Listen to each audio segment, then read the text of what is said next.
Welcome back, everyone. Today we're going to cover Dialogue 3 in our series Everyday English Conversations.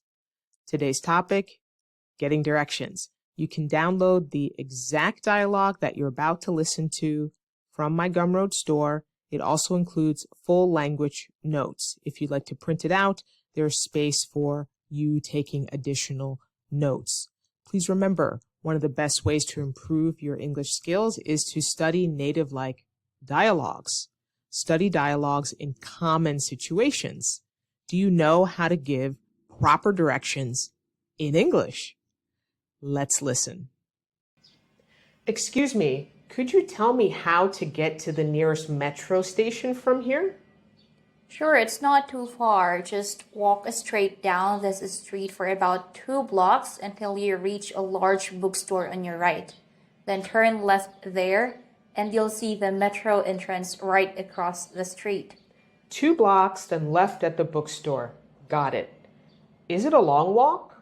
No, not really. Maybe 5 to 7 minutes, depending on your pace. You can't miss it. There's a big M sign. Great. Thanks so much for your help. No problem at all. Have a good day. Nice. This is interesting, getting directions, because here, when I'm in the Philippines, when I ask a Filipino for directions, usually I get a one-word answer, Ijay, which means there. That's what I've noticed. Maybe because we used to that. We also use that. We also do that when it comes to fellow Filipino men. Oh, really? Yeah, Ijay, itoy. So it's not very specific. Yeah. I see. So here in this dialogue, it's quite specific. They talk about the number of blocks, how long it takes to get there, what's across the street. So let's look at our language notes. Which one was interesting to you? You can't miss it.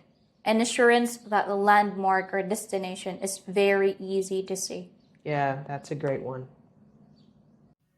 To get this exact dialogue with the language notes and the full series of Everyday English Conversations, the link is in the description. You can download the full PDF ebook in my Gumroad store.